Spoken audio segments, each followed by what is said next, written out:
Hello, good evening, everyone, and welcome to the beautiful, wonderful industry of signage and branding. My name is Kapil Dev, and I am a customer service executive of your industry. And I am again here to answer all your questions based on my learning of last 15 years, and yes, based on my ground level experience. Please note I am not an expert, neither I am an industry leader, nor I have built any multicolor business.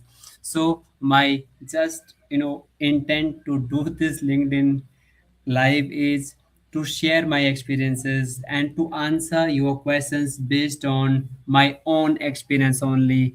I'm just a learner who believe in growing together, sharing mistakes and improving every day. My only intention is that one day there should be a signage company from our own industry that become a brand, everyone look up to, built by any one of us, by our industry colleague, by our competitor, any one of us. And through honesty and transparency, that has to be built. That is what all my intent is. So let's openly discuss the things and move a step further, a step together. So there is nothing as an advice. It's just the experience, and based on experience, whatever I have learned, and I'm again here also for the learning. Today the question which you have shared is why signage owner or signage companies fear in hiring new talent. What are the bad implications, and ऐसे क्यों फट जाती है हम signage owners की कि नए को हायर करेंगे तो हमारा ज़िंदगी ही हराम कर देगा? Why that kind of mindsets work there? Again, as I told you that I'm not an industry expert, but all what I would say that I have been fortunate enough, and not only me, there have been number of my colleagues who come all the way from lower middle class or middle class, and they were given opportunities by some of the the owners, and only then all because that opportunity came to us, we are doing some work. तो वैसे जैसे मुझे मौका मिला, हमारे colleagues को मिला, किसी ने तो मौका दिया होगा ना। अगर मौके ही नहीं मिलेंगे तो फिर आगे कैसे बढ़ेंगे? But still there is a fear in the owners mind कि इनको सिखाएंगे, इनको पढ़ाएंगे, इनको बनाएंगे। इससे बढ़िया तो इन पे दिमाग खराब करने से अच्छा है कि किसी टैलेंटेड को, किसी इंडस्ट्री एक्सपीरियंस्ड बंदे को लेंगे, एंड देन एटलीस्ट काम लेंगे, पैसा देंगे, टेंशन नहीं पालेंगे। मतलब that I have seen in some of the मतलब owners talk about it, they experience it, they think that way. But क्या है ना कि ऐसे लोग जो मौका देने से डरते हैं, मैं तो ये मानता हूँ कि वो हमेशा अच्छे बंदों को ढूँढते ही रहते हैं। जब टेंशन नहीं लेनी है, आपको एक्सपीरियंस्ड बंदे मिलेंगे तो उनके नखरे भी तो झेलने पड़ेंगे। सो मैं ये तो नहीं बोलूँगा कि ये माइंडसेट गलत है, बट मेरे एक्सपीरियंस के हिसाब से what I have observed is लोगों को ये डर रहता है कि या तो न्यू कमर होगा, बहुत मिस्टेक करेगा, और बोर्ड लाइन में हमारा इस इंडस्ट्री में एक भी मिस्टेक का मतलब है बहुत नुकसान। सेकंड, क्वालिटी इश्यूज भी होते हैं कि जिन कस्टमरों का काम कर रहे हैं नए बंदे को दोगे तो उससे भी नुकसान हो जाता है। कई बार डिले का भी, कि जिस हिसाब से रिस्पॉन्सिबिलिटी हम लेते हैं या पुराने कलीग लेते हैं, क्योंकि दे आर यूज टू, क्या वो उतना रिस्पॉन्सिबिलिटी ले पाएंगे? या ये भी होता है, मोस्टली तो मुझे ये लगता है कि हम लोगों को ये डर होता है कि आज इनको सिखाएंगे, आज इनको क्लाइंट सर्विसिंग में रखेंगे या क्लाइंट के साथ इंटरेक्ट करने को रखेंगे, कल ये डेटा लेके भाग जाएगा, क्लाइंट को लेके ही भाग जाएगा। That is the biggest fear I believe. मतलब हम कहीं न कहीं, ये हमारी माइंडसेट ऐसा हो गया कि कस्टमर हमारी प्रॉपर्टी है और उसके साथ सिर्फ मैं ही काम कर सकता हूँ। सो ये मुझे ज़्यादा लगता है कि जो साइनेज ओनर्स हैं, साइनेज मैनेजर्स हैं, दी फियर कि हाँ यार, हम इनको सिखाएँगे तो ये कहीं कस्टमर लेके ना भाग जाएँ। या ये भी हो सकता है कि काफ़ी कम्फर्ट होते हैं अपनी पुरानी टीम के साथ कि चलो ठीक है, 10 लड़के इन्हीं के साथ हम काम करेंगे, नया हायर ही नहीं करना, नए वाले को मौका देना ही नहीं है।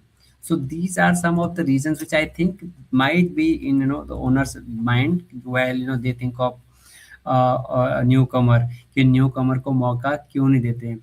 According to me, I am not, मतलब मैं किसी के ऊपर थोप नहीं रहा हूँ, बट मैं मेरे अंडरस्टैंडिंग ये कहती है कि जब हम न्यू कमर को मौका नहीं देते ना, तो हम न्यू कमर का नुकसान नहीं करेंगे, नहीं करते, वो तो किसी न किसी के पास काम करेगा ही, हो सकता है इस इंडस्ट्री का नहीं तो किसी और इंडस्ट्री का। बट ह नुकसान ज़्यादा हमारा है, एज़ ए कंपनी नुकसान ज़्यादा हमारा है या फिर ओनर्स का है ज़्यादा नुकसान? क्या-क्या नुकसान हो सकते हैं? बहुत चीज़ों का अगर हम लॉन्ग रन सोचेंगे, तो एक ओनर का बहुत ज़्यादा नुकसान है। मतलब जो साइनेज कंपनी को रन कर रहा है, उनका बहुत नुकसान है। जब उनको फ्रेश आइडिया ही नहीं मिलेंगे, हम लोग मैं I am just about my 40s now, तो क्या मैं एक 20 साल का क्लाइंट का एक्सपेक्टेशन को अच्छे से समझ पाऊँगा? शायद नहीं। जितना अच्छा से उसका कलीग 20 और 22 साल के एज वाला समझेगा, शायद हम ना समझ पाएँ। The way they are expecting the services, हम कितना भी डीप डाउन करने का कोशिश करेंगे, but I don't think that we will be able to match that. तो जो नए कस्टमर जब नए हैं, तो उनको उस लेवल का फॉलो अप, उस लेवल का रिस्पॉन्स भी तो चाहिए ना। तो जब फ्रेश आइडिया ही नहीं मिलेंगे, तो ये तो बिजनेस का ही लॉस है। लिमिटेड ग्रोथ हो जाएगा, क्योंकि जब हम पुराने लोगों के साथ लिमिटेड माइंडसेट के साथ काम करें, तो नए आइडिया आएंगे ही कहाँ से? ऑफकोर्स कंपनी का ही नुकसान होगा ना, ग्रोथ रुकेगा तो। डिपेंडेंसी भी हमारी कम ज़्यादा हो जाएगी उन्हीं पुराने बंदों पे, उनके नखरे भी ज़्यादा झेलने पड़ेंगे, कि कई बार ऐसा भी माहौल बन जाता है कि जब नई हायरिंग बंद हो जाती है, नए लोग आने बंद हो जाते हैं, तो हम जो लोग काम करते हैं, उन्हीं के ऊपर ओनर बहुत ज़्यादा डिपेंडेंट होता है, तो उसका मिसयूज़ भी होता है।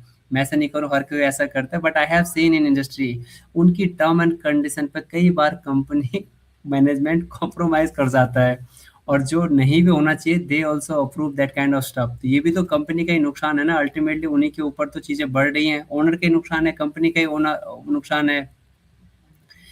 जो कॉस्ट का है, न्यू कमर जब भी आएगा, न्यू कमर को ऑफ कोर्स सैलरी कम देनी पड़ेगी, मगर उनके साथ रिस्क ये है कि उनको सिखा पढ़ाना पड़ेगा, ट्रेनिंग देनी पड़ेगी, वो रिस्क नहीं लेना चाहते ओनर। तो जब नए बंदे के साथ पैसा कम लगेगा, पुराने वाले के साथ नखरे भी हैं, और एट द सेम टाइम वो हायर, अगर हम कोई किसी एक्सपीरियंस वाले को हायर करेंगे, तो उनके साथ उतना बजट भी तो पे करना पड़ेगा ना। And what is the guarantee that they will be loyal to you?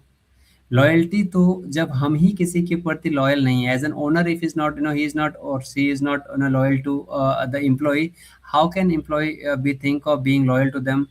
जब हम ही चोर है, तो हमें चोर ही मिलेंगे, और अगर एक गलत मिल गया, इसका मतलब ये तो नहीं कि इंडस्ट्री में गलत लोग मिल जाएंगे। तो हम ये किस भरोसे पे बोल सकते हैं कि हम किसी एक्सपीरियंस को हायर करेंगे, एक्सपीरियंस बंदे को, and no they will be delivering everything to us? नहीं। ये एक मुझे लगता है कि ओनर का माइंडसेट का मिस्टेक है, और मतलब ये अल्टीमेटली ओनर और कंपनी का ही लॉस है, ऑल व्हाट आई वुड से।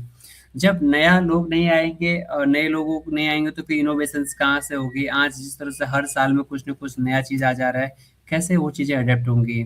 टीम भी रिजिड हो जाएगी, जब लोग एक-दूसरे का ही शकल, आजकल क्या है, हम एक रील को 2 सेकंड, 10 सेकंड से ऊपर नहीं देख सकते, तो हम एक आदमी के साथ ही कितना टाइम तक कर लेंगे काम?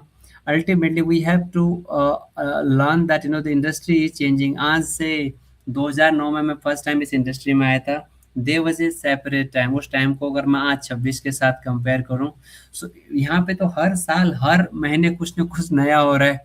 That time we saw that 4 से 5 साल में कोई नया ट्रेंड आता था। हम ग्लो साइन बोर्ड से स्टार्ट किए थे, तो that time this LED letter were coming new to the industry. आज हर महीने हर साल ही कुछ नया आ रहा है। So we have to be adaptable at least ना, तो हम अपना ही नुकसान कर रहे हैं। मार्केट से डिस्कनेक्ट हो जाएंगे ओनर, तो तब भी उनका नुकसान है। कुल मिला के बोलने का कि एक कंपनी ना, एक मतलब I should not talk it as an दलाला company, but I would say कि कंपनियों का लिमिटेशंस हो जाएगा, मतलब कंपनी में न्यू आइडियाज़ का आने का लिमिटेशंस होगा। और मैं तो यही बोलूँगा कि नुकसान आपके दिमाग में कुछ भी हो, मगर न्यू कमर का नुकसान बिल्कुल भी नहीं है। अगर हम साइनेज इंडस्ट्री की बात करें, तो सबसे ज़्यादा नुकसान ओनर्स का है, कंपनी का है, या जो मैनेजर रिस्क लेने के मूड में नहीं है, ट्रेंड करने के मूड में नहीं है, उनका रिस्क ज़्यादा है। All that is what I can talk about this, and that is what my experience is of last 15 year, कि जिन-जिन कंपनियों ने फ्रेशर्स को मौका नहीं दिया लंबे रन में, उन्हीं के जो पुराने सो कॉल्ड लॉयल एम्प्लॉय थे, वो एक-एक करके निकलते चले गए, अपना-अपना सेटअप खोलते चले गए। क्योंकि आज का टाइम हम अपनी गारंटी ले सकते हैं, अपनी कॉन्फिडेंशियलिटी की भरोसा ले सकते हैं, अपनी गारंटी दे सकते हैं कि हम अपना काम अच्छा करेंगे। बट हमें भरोसा करना ही पड़ेगा मार्केट में। अगर हम भरोसा नहीं करेंगे, नए बंदों पे रिस्क नहीं लेंगे, तो तुम्हारे पुराने भी कौन, तुम्हारे ही हैं। So it's a completely loss of the company and the owner's loss. And all what I would request, please give opportunity to newcomer and be a leading player in the market. All what our wish is, my only wish is, there should be a company, at least there should be the top most signage brand, जिसको सब लोग देखे कि हाँ यार ऐसी भी company होनी चाहिए। नाम से ही कुछ नहीं होगा, मतलब that should reflect in year जिस हिसाब से उनकी कंपनियों में लोग काम करते हैं, तो उनका टाइम काटने वाले नहीं होने चाहिए कि हाँ टाइम काट रहे हैं, ये वाली फीलिंग नहीं आनी चाहिए। So thank you very much, everyone. As I told you earlier, कि please, please, please, these are only my thoughts and do not consider as an कि मैं कोई आपको कोई इंडस्ट्री का लीडर आपको बता रहा है, या ना ही मैंने कोई मल्टी करोड़ बिजनेस बनाया है। But whatever the mistakes I have observed over the year, that is what I thought I should share with you. But thank you very much for sharing your question, and I would urge you, keep on sharing your questions, and I will try my best to answer best of my knowledge. And thank you very much. God bless you. Take care. Would love to hear you. And whatever your questions comes your way, please do share. And we'll answer together. We'll learn together. We'll grow together. We'll make something good together for sure. Thank you very much. Have a good time. Good night.